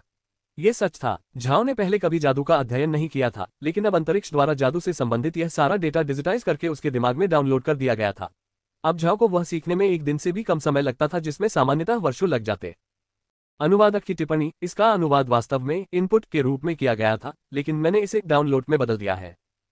अनुवादक की टिप्पणी #2, जिन्हें याद नहीं है उनके लिए बता दें कि फायर आइलैंड और डीप मैजिक आर्क महाद्वीप के 5 निश्चित क्षेत्रों में से 2 हैं। अनुवादक की टिप्पणी #3, इस अध्याय का अनुवाद ट्रंग ने किया है और तीनों वन फैन ने संपादित किया है। यदि आपको कुछ भी गलत लगे तो कृपया टिप्पणी करें। अध्याय 106, मैं जादू कर सकता हूँ। झाओ के सिर में दर्द हो रहा था। ये 10 दिनों तक अनिद्रा से भी बदतर लग रहा था। हालांकि एक और अजीब सी अनुभूति भी हो रही थी। उसे ऐसा लग रहा था जैसे वह सपना देख रहा हो, जैसे उसकी आत्मा उसके शरीर से परे चली गई हो। दरअसल झाओ को जादू की बहुत कम समझ थी। पृथ्वी पर जादू के बारे में कोई वास्तविक ज्ञान नहीं था, जबकि आर्क महाद्वीप में हजारों वर्षों पुराने लिखित अभिलेख मौजूद थे। पृथ्वी की सभ्यता यांत्रिक आविष्कारों पर अधिक ध्यान केंद्रित करती थी, लेकिन आर्क महाद्वीप में यांत्रिकी का ज्ञान रुक गया और इसके बजाय वे एक जादुई सभ्यता के रूप में विकसित हो गए। झाओ को अभी अभी लगातार 3 प्रकार की जादुई विद्याओं का ज्ञान प्राप्त हुआ था। हालांकि ये तीनों जादुई विद्याएं कोई अनोखी नहीं थीं। इस दुनिया में ऐसे जादूगर मौजूद थे जो 2 या 3 प्रकार की जादुई विद्याएं सीखते थे और उन्हें मिलाकर अंततः एक नई प्रकार की जादुई विद्या का निर्माण करते थे। ऐसे उदाहरण बहुतायत में मिलते हैं। इसी कारणवश वर्षों से आर्क महाद्वीप के जादू के प्रधानमंत्री इस दुनिया में विभिन्न प्रकार के जादू की ज्यामितीय वृद्धि को ट्रैक करने की कोशिश कर रहे हैं, लेकिन उन सभी का रिकॉर्ड रखना असंभव रहा है। झाओ ने ये तीनों प्रकार की जादुई शक्तियां किससे सीखी? एक 8वें स्तर के प्रकाश जादूगर से, 2 7वें स्तर के पृथ्वी जादूगरों से और बाकी उसने काले जादूगरों से सीखी। उसके द्वारा सीखे गए जादुई मंत्रों की संख्या बहुत ही चौंकाने वाली थी। ये कहा जा सकता है कि झाओ को पिछली बार की तुलना में कहीं अधिक जानकारी प्राप्त हुई। ठीक इसी कारण झाओ को बहुत पीड़ा सहनी पड़ी। उसे जितनी पीड़ा हुई उतना ही अधिक लाभ मिला। उसे प्राप्त हो रही 3 प्रकार की जादुई शक्तियों के साथ उसके लिए प्रकाश जादूगर या पृथ्वी जादूगर होने का दिखावा करना कोई समस्या नहीं थी। इसके अतिरिक्त वह पहले से ही काले जादूगर होने का दिखावा कर रहा था। झाओ को पता ही नहीं चला कि वह कितनी देर से बिस्तर पर लेटा हुआ था। सच कहूं तो विला के बिस्तर बहुत आरामदायक थे, इसलिए उसे कोई फर्क नहीं पड़ा। कुछ समय बाद झाओ बिस्तर से उठा और अंगड़ाई ली, लेकिन तभी उसे आश्चर्य हुआ क्योंकि अब उसे कोई दर्द नहीं था, बल्कि ताजगी महसूस हो रही थी। वास्तव में उसका मन पहले कभी इतना शांत नहीं हुआ था। तभी एक आवाज आई और बोली, नई जानकारी प्राप्त करने के लिए मेजबान के मस्तिष्क का जबरन विकास आवश्यक था। मेजबान के मस्तिष्क का 15% विकास हो चुका है। झाओ एक पल के लिए स्तब्ध रह गया। उसने सच में कभी नहीं सोचा था कि उसे इतनी अच्छी चीज मिलेगी। क्या इसका मतलब यह नहीं होगा कि वह एक प्रतिभाशाली व्यक्ति बन जाएगा? उसे गर्व महसूस हो रहा था। तभी उसने मेघ की आवाज सुनी, मालिक, क्या आप जाग गए हैं? झाओ झट से उठ खड़ी हुई। मैं जाग गई हूँ, अंदर आ जाओ। मेघ ने दरवाजा धक्का देकर खोला और देखा कि झाओ वहां खड़ा है। गुरुजी, क्या आप ठीक हैं? थोड़ी देर पहले आप दर्द में लग रहे थे। कुछ नहीं, चिंता मत करो, मैं ठीक हूँ। मैंने तीनों प्रकार के जादू का इस्तेमाल करना सीख लिया है। जाओ दादाजी ग्रीन को बता दो कि वे चिंता न करें। मेघ के प्रति झाओ की भावनाएं और भी बेहतर होती जा रही थीं। वह उसकी परछाई की तरह थी, हमेशा उसके साथ खड़ी रहती और रोजमर्रा के कामों में उसकी मदद करती। वह झाओ के प्यार के लायक थी। झाओ आर्क महाद्वीप में नहीं पला बड़ा था, इसलिए उसने आमतौर पर मेघ जैसी महिला कभी नहीं देखी थी। पृथ्वी पर महिलाएं अधिक स्वतंत्र हो गईं, लेकिन इस प्रक्रिया में वे कोमलता का अर्थ भूल गईं। ठीक इसी कारण झाओ को मेघ का व्यक्तित्व इतना अद्भुत लगा। वह इस लड़की के प्रति अपने प्रेम का इजहार करना चाहता था, लेकिन वह शर्मिला और कम बोलने वाला व्यक्ति था। झाओ एक ओटाकू था और वे आमतौर पर अपनी भावनाओं को अच्छी तरह से व्यक्त नहीं करते हैं। मेघ और झाओ आखिरकार नीचे गए, जहां उन्होंने ग्रीन को बैठक में बैठे देखा। झाओ को नीचे आते देख ग्रीन ने कहा, नमस्कार नमस्कार। दादाजी ग्रीन, मैं कितनी देर सोई? झाओ ने पूछा। 5 घंटे से ज्यादा हो गए हैं स्वामी जी। क्या आपको भूख लगी है? मेरन ने आपके लिए कुछ खाने को बनाया है। तो चलिए भोजन कक्ष में चलते हैं। मैं आपको अपने द्वारा अर्जित धन के बारे में बताना चाहता हूँ। अब मैं 3 प्रकार के जादू का उपयोग कर सकता हूँ, इसलिए मैं 3 अलग अलग प्रकार के जादूगरों का रूप धारण कर सकूंगा। झाओ हंसा। ग्रीन भी बहुत खुश हुआ। ये बहुत अच्छा है, इससे आपकी सुरक्षा और भी पक्की हो जाएगी। लेकिन गुरुजी, आपको अभी भी मंत्रों का अभ्यास करना होगा। जादू सीखना एक बात है, सही समय पर सही मंत्र का प्रयोग कर पाना दूसरी बात। झाओ ने सिर हिलाया। जादू के तीनों प्रकारों के बारे में जो कुछ उसने जाना था, उससे झाओ को लगा कि उसने आर्क महाद्वीप को कमाका था। इस दुनिया में कुछ लोग इतने शक्तिशाली थे कि यह उसकी कल्पना से परे था। जितना अधिक जानो उतना ही अधिक डरना चाहिए। ग्रीन, झाओ और मेघ भोजन कक्ष में गए। ब्लॉकहेड और रॉकहेड पहले से ही वहां मौजूद थे और आराम करने के कारण वे पूरे जोश में थे। इतने लंबे समय बाद उन्होंने अपनी आक्रामक शक्ति का खुलकर प्रदर्शन किया था और उन्हें किसी तरह खुद को रोकना नहीं पड़ा था। लड़ाई अच्छी रही, लेकिन अब वे आराम से बैठे थे। झाओ के आते ही दोनों ने जल्दी से कहा, गुरुजी। झाओ ने उन पर मुस्कुराते हुए कहा, तुम दोनों खुश लग रहे हो। लड़ाई में तुम्हें खूब मजा आया होगा। कैसा रहेगा अगर मैं तुम दोनों को ड्रंक और दूसरे काले जादूगरों के साथ लाशों के दलदल में जाने दूं ताकि तुम मरे हुओं को पकड़ने में उनकी मदद कर सको? दोनों ने तुरंत सिर हिलाया। ठीक है, हमें लगता है कि हमारे लिए गुरुजी के पीछे पीछे चलते रहना ही बेहतर होगा। झाओ और ग्रीन ने उन्हें एक नजर से देखा, फिर वे जोर से हंस पड़े। इस युद्ध में मिली जीत से ग्रीन और झाओ बेहद खुश थे। न सिर्फ वे जीते बल्कि उन्होंने शानदार जीत हासिल की। उनकी ताकत में काफी वृद्धि हुई और झाओ को आत्मरक्षा की एक नई क्षमता प्राप्त हुई। एक के बाद एक इतनी सारी अच्छी चीजें होने पर स्वाभाविक रूप से उनकी खुशी का कोई कारण नहीं था। समय बीतता गया और थोड़ी देर में मेरिन कुछ खाना लेकर बाहर आए। इस बार खाना अलग था। आमतौर पर वह रोटी और सूप जैसी चीजें बनाती थी, लेकिन अब वह चावल की दलिया और चीनी खाने से मिलती जुलती चीजें परोस रही थी। इसका संबंध झाओ से था। वह पश्चिमी खाने का आदी नहीं था और चीनी खाना पसंद करता था। इसलिए मेरिन ने धीरे धीरे चीनी खाना बनाना सीख लिया। मेरिन ने भी उनकी बातें सुन ली थी, इसलिए वह भी मुस्कुरा रही थी। फिर उसने मेघ की ओर मुड़कर कहा, मेघ, खाना परोसने में मेरी मदद करो। मालिक, आप आराम से बैठ जाइए। झाओ ने मुस्कुराते हुए जवाब दिया और बैठ गया। ग्रीन भी बैठ गया और झाओ की ओर मुड़कर पूछा, गुरुजी, क्या आपने जादुई आड़ू तोड़ लिए हैं? झाओ ने सिर हिलाया। मैं तुम्हें पहले ही बताने वाला था। तुम्हारे अंतरिक्ष में प्रवेश करने से पहले ही जादुई आड़ू पक चुके थे और अग्नि मछलियां अंडे देने के लिए तैयार थी। ओह दादाजी ग्रीन, हमें जादुई आड़ूओं को कैसे बांटना चाहिए? तुम्हें इसकी चिंता नहीं करनी चाहिए। जल्द ही तुम्हारे पास कुल 4 जादुई आड़ू हो जाएंगे। मैं अभी मेरिन से इस बारे में बात कर रहा था और हम सोच रहे हैं कि शायद तुम मुझे एक दे सकती हो। ब्लॉकहेड और रॉकहेड की बात करें तो उनकी ताकत शायद बहुत कम है, या शायद हमें मेघ को एक दे देना चाहिए। अंत में मुझे लगता है कि हमें वास्तव में लौरा को जादुई आड़ू देना चाहिए। जब हमें उसे देने का अच्छा मौका मिलेगा तो हम उसे मास्टर का वफादार सहयोगी बना सकते हैं। क्या तुम सहमत हो?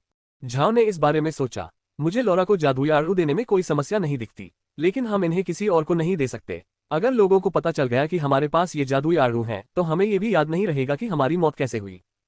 झाओ का ये कहना बिल्कुल सही था। हालांकि अग्नि मछली से कुछ सोना मिल सकता था, लेकिन जादुई आड़ू ऐसी चीज थी जिसे कई विशेषज्ञ पाना चाहते थे और वे उन्हें हासिल करने के लिए हर संभव प्रयास करते। ग्रीन ने सिर हिलाया। गुरुजी सही कह रहे हैं। अगर सबको पता चल गया कि हमारे पास ये जादुई आड़ू हैं, तो हम सचमुच खतरे में पड़ जाएंगे। इस दुनिया में कई शक्तिशाली लोग हैं जो हमें मार सकते हैं। भले ही हमारे पास पर्याप्त जगह हो, लेकिन इस महाद्वीप के हर एक विशेषज्ञ को हराना नामुमकिन होगा। अनुवादक की टिप्पणी, हैरी, तुम एक जादूगर हो। अनुवादक की टिप्पणी #2। इस अध्याय का अनुवाद ट्रंग ने किया है और तीनों वन फैन ने संपादित किया है। यदि आपको कुछ भी गलत लगे तो कृपया टिप्पणी करें। अध्याय 107, निराशाजनक पूछताछ। झाओ ने सिर हिलाया। मुझे पता है, इसलिए हमें सावधान रहना चाहिए। हालांकि लौरा बुडा कबीले को विकसित करने में हमारी मदद कर सकती है, लेकिन यह मत भूलिए कि वह एक व्यवसाय है। हम उसे बहुत कम समय से जानते हैं। एक भी गलत कदम हमें खतरे में डाल देगा। फिर हम लौरा को बेहतर ढंग से देखने तक इंतजार करेंगे ताकि यह सुनिश्चित हो सके कि वह विश्वसनीय है, ग्रीन ने कहा। नाश्ते के बाद सभी लोग विला से बाहर आ गए। इस दौरान झाओ ने कुछ मूली तोड़ी और फिर नई मूली बोई। ये काम पूरा होने के बाद उसने उस उन्नत योद्धा का शव बाहर निकाला। गारन के शव की तलाशी ली जा चुकी थी और उसमें से 1200 सोने के सिक्कों से भरा एक क्रिस्टल कार्ड मिला था। यह एक अप्रत्याशित उपहार था। दरअसल धन या जमीन के मामले में गारन का परिवार बेहद समृद्ध था। उसके पास कुछ क्रिस्टल कार्ड होना कोई आश्चर्य की बात नहीं थी।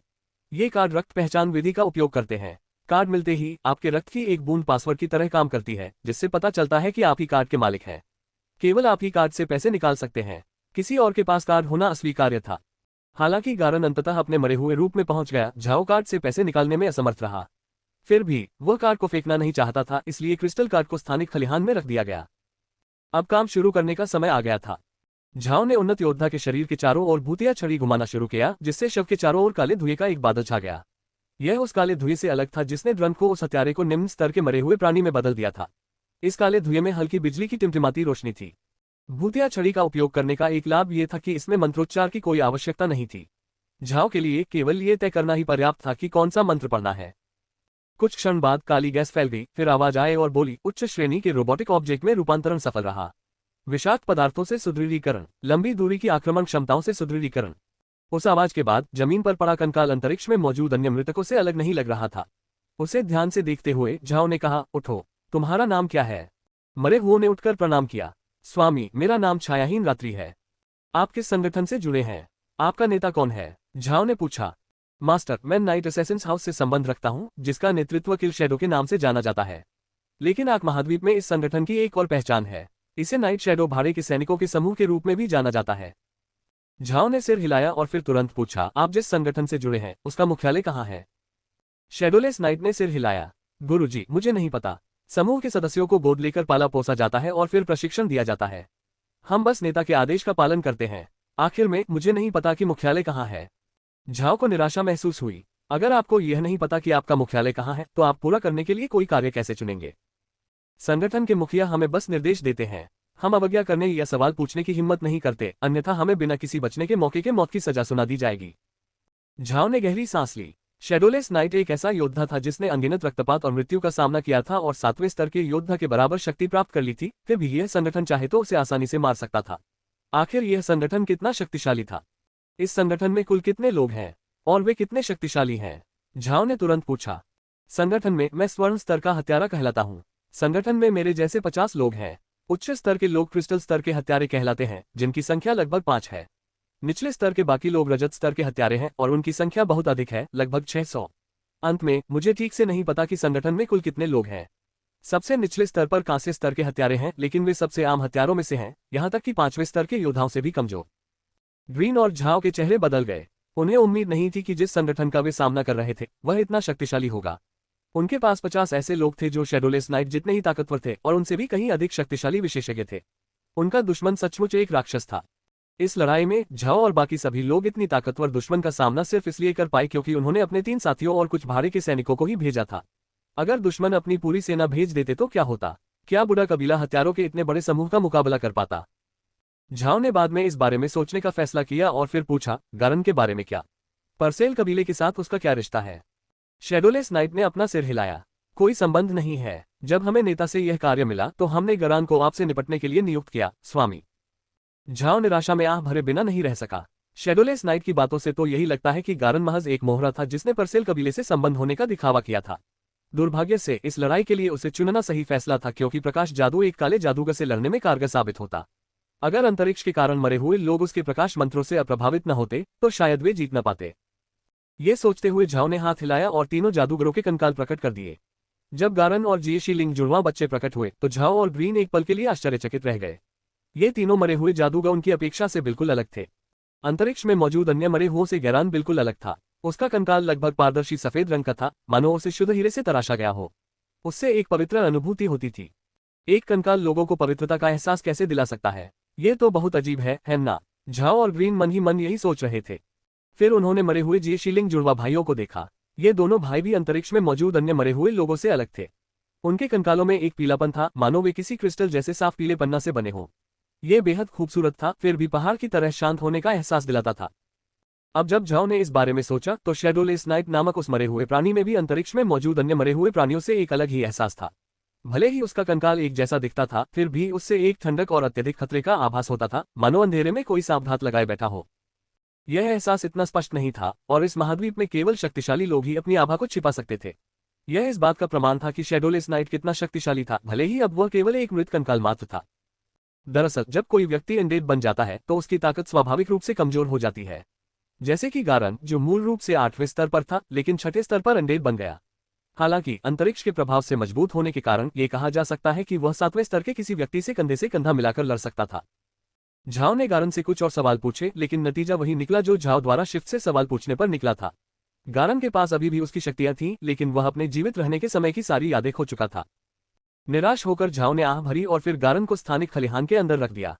इतना ही नहीं, उसने गारन का नाम बदलकर गामा रख दिया और जिएशी लिंग जुड़वा बच्चों के नाम भी बदलकर जिए और शी रख दिए।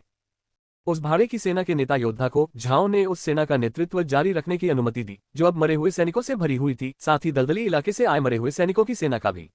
केवल झाओ के मरे हुए सैनिक, शराबी और काले जादूगर गामा, शी और जी, साथ ही शैडोलेस नाइट और मरे हुए हत्यारे ही थे जिनका नेतृत्व झाओ ने नहीं किया। झाओ जानता था कि ड्रंक असल में सेनापति नहीं था। उसका अनुभव बस एक छोटे समूह में काले जादूगर के रूप में काम करने का था। लेकिन वह योद्धा ड्रंक से अलग था। उसने अपना पूरा जीवन युद्ध के मामलों पर शोध करने में बिताया था, इसलिए झाओ ने उसे अपनी मरे हुओं की सेना का नेतृत्व करने दिया और ड्रंक को इस जिम्मेदारी से मुक्त कर दिया। जहां तक शैडोलेस नाइट की बात है, वह हत्या में माहिर था, इसलिए वह सभी मरे हुओं के हत्यारों को नियंत्रित करता था। यही उनकी सबसे बड़ी ताकत थी। अनुवादक की टिप्पणी, क्या आपने कभी गौर किया है कि असैसिन शब्द में एस शब्द 2 बार आता है?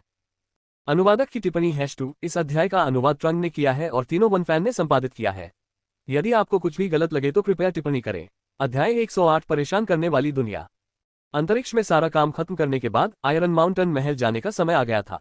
ड्रंक और कुछ काले जादूगरों को दलदल में भेज दिया गया, जबकि स्किल्स और ब्रिक साथ ही 500 मरे हुए सैनिकों को महल की रक्षा के लिए छोड़ दिया गया।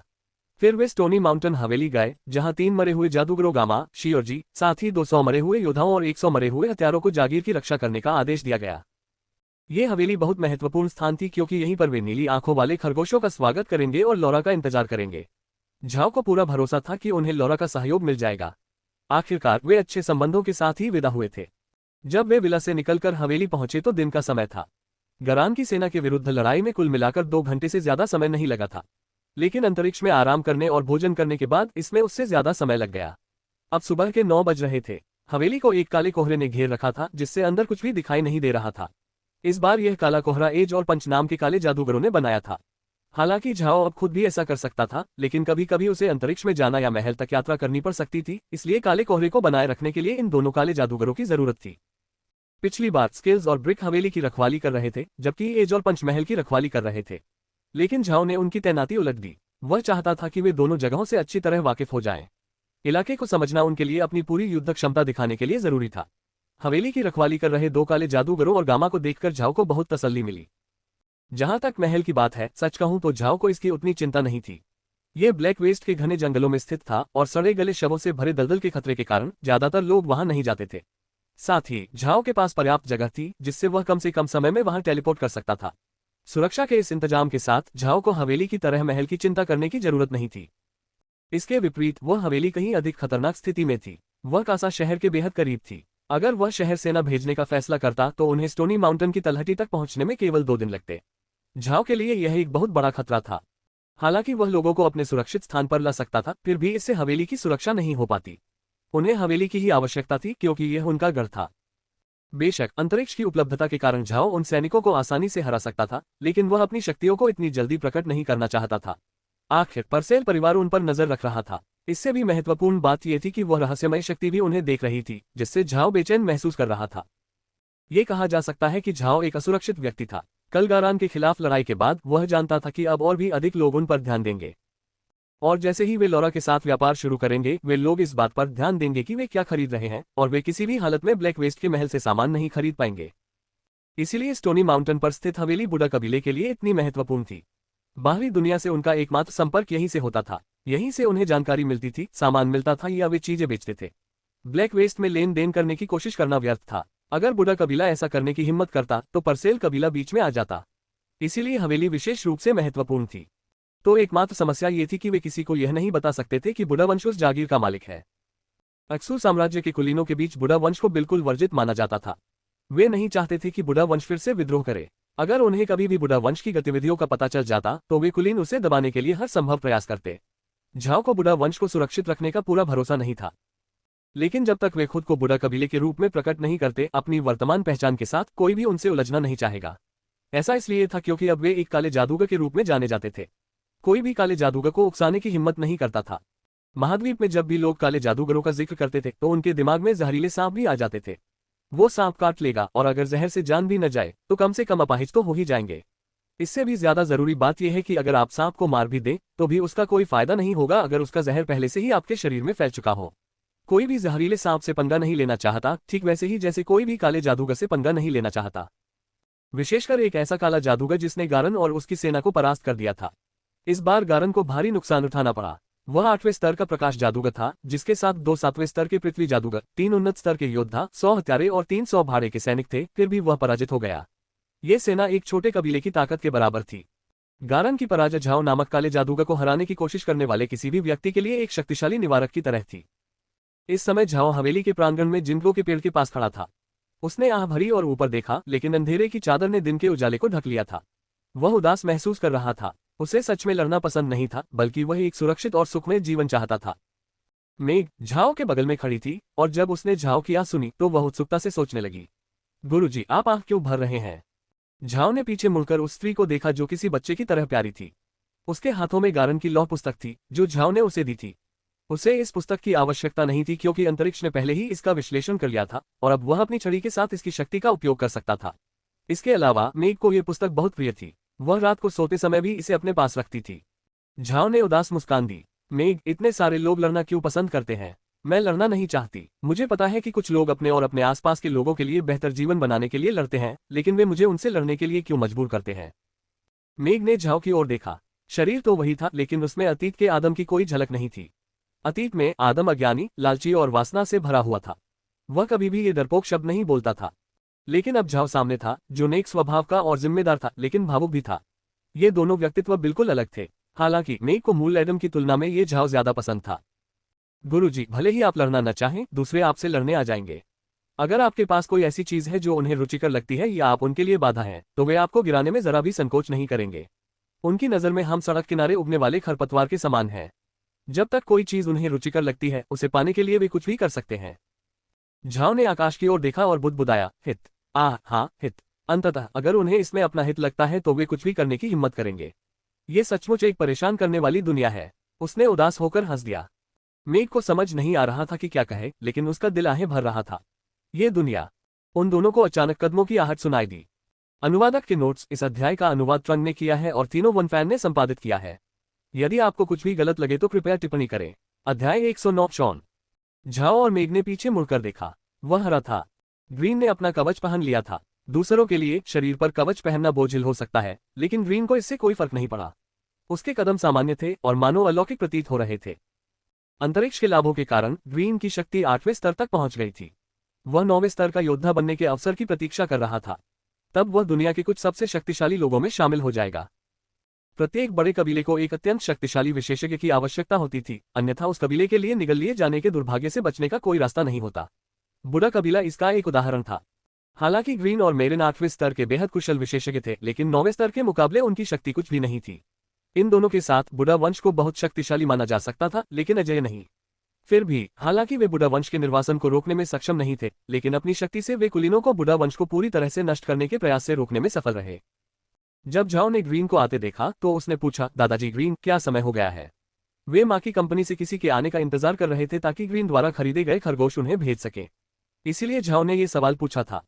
ग्रीन ने सिर हिलाया। वे जल्द ही आ जाएंगे। मैंने 100 सोने के सिक्कों से कुल 300 नीली आंखों वाले खरगोश खरीदे हैं, और बचे हुए 10 सोने के सिक्कों से मैंने 5 जंगली बत्तखें खरीदी हैं, जिनका इस्तेमाल खरगोशों को ले जाने वाली गाड़ियों को खींचने के लिए किया जाएगा। स्केल्ड वाइल्डबीस्ट महाद्वीप पर एक आम आध्यात्मिक जानवर थे। हालांकि वे दौड़ने में तेज नहीं थे, लेकिन वे बहुत मजबूत थे, जिससे वे सामान ढोने के लिए उपयुक्त थे। झाओ इस खरीद से सहमत हो गए। हालांकि वे माँ की कंपनी से परिवहन में मदद मांग सकते थे, लेकिन स्केल्ड वाइल्डबीस्ट खरीदना ही सही विकल्प था।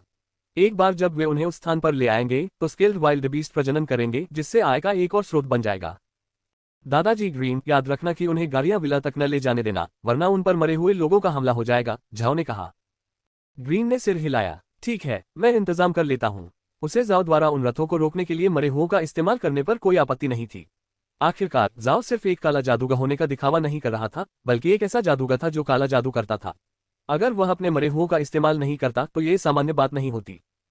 ये कहा जा सकता है कि अगर महाद्वीप पर कोई ऐसा जादूगर था जो गुलामों का इस्तेमाल नहीं करता था, तो वह काला जादूगर ही होगा, क्योंकि उनमें से कुछ तो अपना काम करवाने के लिए मरे हुए कंकालों को बुला सकते थे। साथ ही मरे हुए कंकालों का इस्तेमाल गुलामों की तुलना में कहीं ज्यादा आसान था। इसलिए फिलहाल झाओ द्वारा ग्रीन की मदद के लिए कुछ मानवाकार मरे हुओं को गाड़ियों के काम में भेजना पूरी तरह से सामान्य बात थी। शॉन परसेल रियासत में स्थित माँ की कंपनी की शाखा में काम करता था। वह एक मामूली प्रबंधक था और उसका मुख्य काम कुलियों का प्रबंधन करना था। कंपनी में उसका पद बहुत ऊंचा नहीं था, लेकिन शॉन का एक और काम भी था। वह माँ की कंपनी के लिए खबरें जुटाने का काम भी करता था। जानकारी जुटाने का उसका एक खास तरीका था, माल की जांच करना। इससे उसे बहुत सारी उपयोगी जानकारी इकट्ठा करने में मदद मिलती थी। देखने में तो यह मुश्किल लगता था, लेकिन असल में ऐसा नहीं था। परसेल रियासत में लोग जो सामान इधर उधर रखते थे, उससे बहुत कुछ पता चल जाता था। सामान लिपटा हुआ भी हो, उसके आकार और वजन से उसकी पहचान की जा सकती थी। माँ की कंपनी पूरे महाद्वीप में एक प्रसिद्ध फर्म थी, और इसलिए बहुत से लोग उनके साथ सहयोगात्मक संबंध में थे।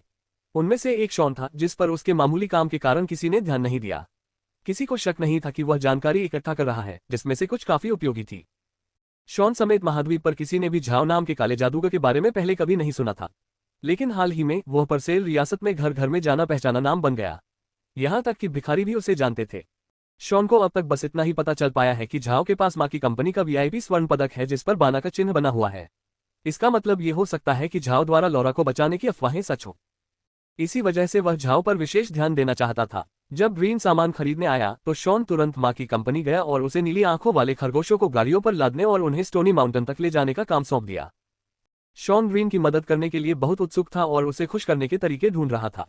वह एक अच्छा प्रभाव छोड़ना चाहता था और स्टोनी माउंटेन जाते समय ग्रीन से बात करने की पूरी कोशिश की। परसेल रियासत में हर कोई जानता था कि स्टोनी माउंटेन पर एक बहुत शक्तिशाली और रहस्यमय काला जादूगर रहता है, लेकिन वह तो बस एक उजाड़ पहाड़ था जिस पर चट्टानों और पत्थरों के सिवा कुछ नहीं था। भला चट्टानें काले जादू के लिए कैसे उपयोगी हो सकती है? क्योंकि किसी को पता नहीं था, इसलिए कासा शहर में उस काले जादूगर के बारे में कई अफवाहें फैल गईं। कहा जाता था कि वह कासा शहर पर हमला करने के लिए एक शक्तिशाली जादू तैयार कर रहा था। ये भी कहा जाता था कि वह काले जादू का अभ्यास करने के लिए लाशें इकट्ठा कर रहा था। ये भी कहा जाता था कि वह गर्म पानी के झरने में किसी बुरी चीज से अपने शरीर को धो रहा था। इन सभी अफवाहों में से कोई भी अच्छी बात नहीं थी। लेकिन शॉन जानता था कि लोग जो कह रहे थे वह सच नहीं था। माँ की कंपनी के लिए जानकारी इकट्ठा करके अपना जीवन यापन करने के बाद शॉन को काले जादूगरों के बारे में कुछ जानकारी हो गई थी। वह इस बात को लेकर पूरी तरह आश्वस्त था कि काले जादूगर उतने बुरे नहीं होते जितना कि अफवाहें फैलाई जाती हैं। वे बस थोड़ा अजीब व्यवहार करते हैं। वास्तव में कई अच्छे काले जादूगर भी थे। आघातों के उपचार के कई तरीके काले जादूगरों द्वारा ही बनाए गए थे। लेकिन महाद्वीप में अच्छे जादूगर बहुत लोकप्रिय थे, जबकि काले जादूगरों का स्वागत नहीं किया जाता था। हालांकि इन अफवाहों का शॉन से कोई लेना देना नहीं था। वह सबसे ज्यादा चिंतित था काले जादूगर झाओ के बारे में और अधिक जानकारी प्राप्त करने के लिए, और इसीलिए वह स्टोनी माउंटेन जा रहा था। शॉन माकी परिवार का हिस्सा नहीं था, लेकिन वह उन लोगों में से एक था जो लॉरा माकी के प्रति वफादार थे। कहा जाता था कि लॉरा के पिता केविन माकी व्यापार में बिल्कुल बेकार थे, इसलिए उन्हें परसेल परिवार के स्वामित्व वाले छोटे से राज्य में माकी कंपनी की शाखा चलाने का काम सौंपा गया था। लेकिन किसी को यह एहसास नहीं था कि लॉरा व्यापार में इतनी कुशल थी कि वह अपने पिता की जगह ले सकती थी। अब उसके द्वारा चलाए जा रहे हर स्टोर में उसका एक भरोसेमंद व्यक्ति था, और शॉन उनमें से एक था। शॉन की वफादारी सिर्फ लॉरा के प्रति थी, और इसी वजह से वह झाओ को लेकर चिंतित था। झाओ द्वारा लॉरा को बचाने या उसे जान से मारने की कोशिश करने की तमाम अफवाहों के बीच अंततः उसे यह जानना ही था कि झाओ किस तरह का इंसान है। लेकिन शॉन ने सोचा भी नहीं था कि स्टोनी माउंटेन तक पहुंचने में एक दिन से भी कम का समय बचा होगा और ग्रीन उन्हें माल ले जाना जारी रखने के लिए कहेगा, जबकि वह खुद आगे भाग जाएगा। हालांकि शॉन को यह नहीं पता था कि ग्रीन इतने सारे नीली आंखों वाले खरगोश क्यों खरीदना चाहता था। उसने पूछा भी नहीं। ये स्पष्ट था कि कुछ बातें ऐसी होती हैं जिनके बारे में कभी नहीं पूछना चाहिए। स्टोनी माउंटेन पहुंचते ही शॉन ने देखा कि वह काले कोहरे से घिरा हुआ है। हालांकि अंधेरे की यह चादर बहुत अजीब थी। शॉन जानता था कि यह किसी प्रकार का आक्रामक जादू नहीं था, बल्कि लोगों का ध्यान भटकाने के लिए ही था। शॉन पहाड़ों की तलहटी में रुक गया। उसे समझ नहीं आ रहा था कि आगे क्या करे। तभी अचानक उसे कदमों की तेज आवाज सुनाई दी। कदमों की आवाज के साथ साथ जमीन पर हड्डियों के चटकने की आवाज भी आई। जब शॉन और उसके आदमियों ने ये आवाजें सुनी तो वे डरने से खुद को रोक नहीं पाए। अचानक उन्होंने ग्रीन को पूर्ण कवच पहने हुए अपने सामने प्रकट होते देखा। शॉन वास्तव में ग्रीन का नाम नहीं जानता था। वह केवल इतना जानता था कि वह एक बहुत शक्तिशाली योद्धा और काले जादूगर का सेवक था। शॉन योद्धा का अभिवादन करने के लिए आगे बढ़ा, लेकिन तभी वह अचानक रुक गया और उसका चेहरा पीला पड़ गया। ऐसा इसलिए हुआ क्योंकि ग्रीन के पीछे बहुत सारे मरे हुए लोग थे। ग्रीन अपने साथ 20 मानवाकार मरे हुओं को रथों में मदद के लिए लाया था। ये मरे हुए पहले साधारण योद्धा हुआ करते थे, लेकिन अब इनका रूप गहरे हरे कंकालों जैसा था। वे देखने में बेहद भयानक लग रहे थे। अनुवादक की टिप्पणी: कुली वे लोग होते हैं जो काम के तौर पर सामान ढोते या परिवहन करते हैं। अनुवादक की टिप्पणी: #2 जिन्हें याद नहीं है उनके लिए बता दें कि माँ की कंपनी का प्रतीक बाना है, जो एक प्रकार का फूल है। अनुवादक की टिप्पणी: #3 इस अध्याय का अनुवाद ट्रंग ने किया है और तीनों वन फैन ने संपादित किया है। यदि आपको कुछ भी गलत लगे तो कृपया टिप्पणी करें। अध्याय 110 घुड़सवार सेना। ये गहरे हरे रंग के मरे हुए जीव इतने भयानक दिख रहे थे कि शॉन और उसके साथी डर गए। इन मरे हुए जीवों से खिलवाड़ करना कतई ठीक नहीं था। उनके हाव भाव देखकर ग्रीन ने कहा, चिंता मत करो, इन मरे हुओं को मेरे स्वामी ने बुलाया है और ये तुम पर यूं ही हमला नहीं करेंगे। लगता है तुमने अपना काम सफलतापूर्वक पूरा कर लिया है। धन्यवाद के तौर पर ये लो कुछ सिक्के, शॉन। इन्हें अपने साथियों के साथ बांट लो। अब तुम सब वापस जा सकते हो। ग्रीन ने शॉन को 5 सोने के सिक्के दिए। यह कोई छोटी रकम नहीं थी। शॉन के साथ कुल 10 आदमी थे, जिसका मतलब है कि उनमें से प्रत्येक को 5 चांदी के सिक्के मिलेंगे। इन कुलियों के लिए यह एक बड़ी दौलत मानी जाती थी। हालांकि उसने सोने के सिक्के ले लिए थे, शॉन खुश नहीं था। प्रिय योद्धा, क्या आप हमें पहाड़ों पर रथ ले जाने में मदद करने देंगे? ग्रीन ने सिर हिलाया। मेरे मालिक को अच्छा नहीं लगेगा अगर तुम उनके घर पर उन्हें परेशान करो। तुम्हें वापस जाना होगा। एक इशारे के साथ मरे हुए लोग आगे बढ़े और 4 गाड़ियों पर कब्जा कर लिया। फिर ग्रीन ने ठंडी आंखों से शॉन को देखा। शॉन, मैं तुम्हें याद दिला दूं कि यह पहाड़ मरे हुए लोगों से भरा हुआ है। बस कुछ शब्दों में मैं उन्हें तुम पर हमला करने का आदेश दे सकता हूं। सच कहूं तो तुम्हारे लिए घर जाना ही सबसे अच्छा है। इतना कहकर ग्रीन एक गाड़ी में बैठा और काले कोहरे में गायब हो गया। 2 कदम चलने के बाद ही उसकी परछाई भी दिखाई देना बंद हो गई। ग्रीन के जाते ही शॉन को पसीना आने लगा। उसे पता था कि ग्रीन को जरूर पता चल गया होगा कि वह आसपास देखना चाहता था। शॉन चौथे स्तर का योद्धा था। हालांकि उसे ग्रीन के स्तर का पता नहीं था, लेकिन वह जानता था कि उसका स्तर उससे कहीं ज्यादा था। अगर ग्रीन उसे मारना चाहता तो ये लगभग चींटी का गला घोटने जैसा होता। शॉन ने तुरंत कुलियों की ओर मुड़कर कहा, चलो वापस चलते हैं। वे सब मुड़कर कासा शहर की ओर वापस चल दिए। उनके चेहरे पीले पड़ गए थे। शॉन के कारनामों के बारे में ग्रीन को काफी समय से पता था क्योंकि शॉन का प्रदर्शन कुछ ज्यादा ही जोशीला था। उनकी पहचान कितनी संवेदनशील थी, ये जानते हुए ग्रीन लोगों को उनसे मिलने नहीं दे सकता था, वरना वे खतरे में पड़ सकते थे। फिलहाल कुल 5 गाड़ियां हवेली की ओर पहाड़ी पर चढ़ रही थीं। प्रत्येक गाड़ी में 60 खरगोश भरे हुए थे। ये खरगोश दिखने में लगभग पृथ्वी पर पाए जाने वाले खरगोशों जैसे ही थे। एकमात्र अंतर उनकी नीली आंखें थीं। प्रत्येक गाड़ी में 30 लकड़ी के पिंजरे लगे थे और प्रत्येक पिंजरे में खरगोशों का एक जोड़ा था। सौभाग्य से ये गाड़ियां बड़ी थीं, अन्यथा सब कुछ उनमें समा नहीं पाता। झाओ हवेली के प्रांगण में खड़ा था जब उसने रथों को आते देखा। हर रथ को एक खुरदरे जंगली बछड़े द्वारा खींचा जा रहा था। वे 2 मीटर ऊंचे थे और उनके शरीर पर नाखूनों के आकार के शल्क थे, साथ ही इन शल्कों की दरारों में बाल भी थे। इन जीवों को देखकर लोगों को असहजता महसूस होती थी। उनके सिर घोड़ों जैसे थे, लेकिन उनके सींग पृथ्वी पर पाए जाने वाले जंगली बछड़ों से मिलते जुलते थे। हालांकि उनके शरीर उतने चिकने और मजबूत नहीं दिखते थे। इसके बजाय उनके शरीर घोड़ों की बजाय गायों जैसे अधिक थे। इसके बावजूद उनके पैर देखकर लगता था कि उनमें अच्छी सहनशक्ति होगी। जब ग्रीन ने झाओ को उनकी ओर देखते हुए देखा तो वह मुस्कुराया। मास्टर, आपको ये पपड़ीदार जंगली जानवर कैसे लगे? झाओ ने ठुड्डी पर हाथ रखकर सिर हिलाया। ये ठीक है, भविष्य में इनसे चीजें खींचने में मदद मिलेगी। दादाजी ग्रीन, इन्हें हटाने में मेरी मदद कीजिए। झाओ, ग्रीन और मरे हुए लोगों ने नीली आंखों वाले खरगोशों के पिंजरे खोल दिए। इसी दौरान झाओ उन्हें अंतरिक्ष में ले आया।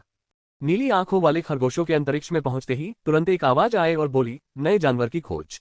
पहचान, स्तनधारी लेगोमोर्फा लेपोरिडे, लंबे कान वाले खरगोश की एक किस्म। स्तर 3, जानवर के आंकड़ों के आधार पर इन्हें फार्म में पाला जा सकता है। इन खरगोशों को अब दुकान से खरीदा जा सकता है। युवा खरगोशों के परिपक्व होने का समय 10 घंटे है। वे 8 घंटे के अंतराल पर प्रजनन कर सकते हैं। वे केवल 5 बार प्रजनन कर सकते हैं, हर बार 10 नए खरगोश पैदा होंगे। वे हर 4 घंटे में भोजन करते हैं। जीन भिन्नता के कारण खरगोश पानी के तीरों से हमला कर सकते हैं। हमले की सीमा 10 मीटर है। हमले की शक्ति कम है। झाओ नीली आंखों वाले खरगोशों के बारे में अंतरिक्ष से मिली जानकारी से बहुत संतुष्ट था। हालांकि वे केवल 5 बार ही प्रजनन कर सकते थे, लेकिन प्रत्येक खरगोश से उसे कुल 50 और खरगोश मिल सकते थे और उनका परिपक्व होने का समय बहुत कम था। फार्म के सुचारू रूप से चलने में ज्यादा समय नहीं लगेगा। उसके बाद ग्रीन ने जंगली जानवरों को गाड़ियों से अलग कर दिया, फिर झाओ उन्हें उस स्थान पर ले आया। जैसे ही जंगली जानवर उस जगह के अंदर पहुंचे, आवाज तुरंत फिर से आई और बोली, नए जानवर की खोज। पहचान की जा रही है। स्तनधारी, बैल से लड़ने वाले जंगली जानवर की एक किस्म। स्तर 3, जानवर के आंकड़ों के आधार पर इन्हें फार्म में पाला जा सकता है। इन जंगली जानवरों को अब दुकान से खरीदा जा सकता है। युवा जंगली जानवरों के परिपक्व होने का समय 12 घंटे है। वे 8 घंटे के अंतराल पर प्रजनन कर सकते हैं। वे केवल 5 बार प्रजनन कर सकते हैं, हर बार 5 नए जंगली जानवर पैदा होंगे। वे हर 2 घंटे में भोजन करते हैं। जीन भिन्नता के कारण जंगली जानवर 2 घंटे की अवधि वाला पत्थर का शरीर बना सकते हैं। रक्षात्मक शक्ति कम है। ये सुनकर झाओ अपनी हंसी नहीं रोक सका। वह पपड़ीदार जंगली जानवर वाकई बहुत स्वादिष्ट था। झाओ द्वारा खरगोशों और जंगली जानवरों को अंतरिक्ष में भेजने के बाद ग्रीन ये देखना चाहता था कि झाओ के चेहरे पर क्या भाव होंगे।